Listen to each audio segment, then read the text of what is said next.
This weekend, Ryan Grigson got fired by Jim Irsay. Let me say this is a great job. This is an absolutely great job. Irsay is flaky and quirky. You have a franchise quarterback number one. You have a quarterback that should be noted is 25-0 as Andrew Luck when the Colts defense can hold a team to 19 or fewer points. If you have a good defense, you're going to, for 10 years, win the division. Bill Polian didn't need to give Peyton Manning the best defense. The good ones got Peyton in. Brett Favre didn't have the best defense. Good ones gave him the longer run. This is a great job for two reasons. You have Andrew Luck. The hardest thing to find in this sport is a franchise quarterback. The semi-good ones, the really good ones, and the great ones. Classify them as you want, you got one of them. Secondly, it's obvious what they need. They've got a quarterback. They've got a center and a left tackle they like. They've got a tight end they like and several outside perimeter players. You could take that job and for 3 years concentrate on one side of the ball, defense. That's what they need. This is not a complex, layered job. I've taken 5 new jobs in my life. The first thing I always ask myself, how layered is it? Do I have to change personnel? Do I have to change cultures? Who are my bosses? Where are the landmines? Is it a political environment that I could get sabotaged at? This is an easy job. You got a quirky owner. Everything else, concentrate on defense. It is a really easy job. I remember years ago, Nike in Portland, Oregon hired a new CEO. And he ended up getting canned. And I don't know much about the guy. His last name, I think, was Perez. But the reason I knew when it happened, I had friends at Nike, and I said, there's too many landmines. Phil Knight is still reasonably young. He's not retiring forever. He's going to have Phil Knight hovering over him. Nike was a successful company. Unlike the Colts, they weren't going backwards massively. So you had a successful company. You had people within the company that wanted the job that the guy that came in had. He also didn't understand the culture at Nike.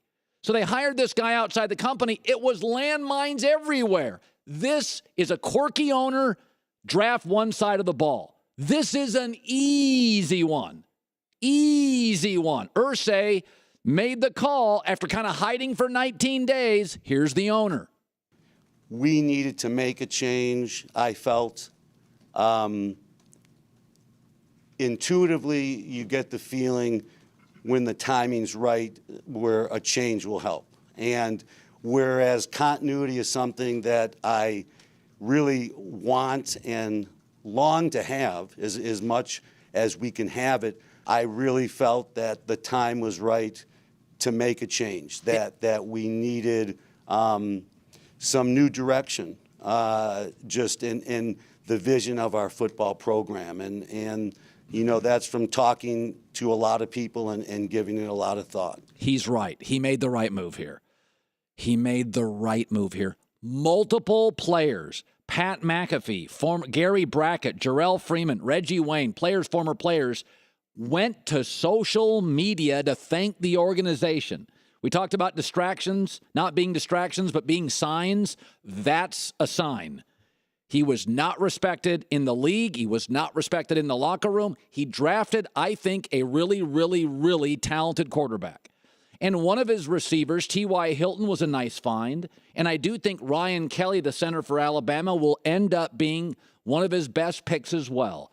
But 5 years, not a single elite defensive player. It is so hard to get a great quarterback in this league.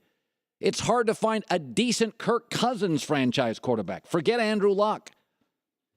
So I don't. You can't pass up guys like Landon Collins and end up with, Philip Dorsett, the receiver, who's a total bust. You just can't do that.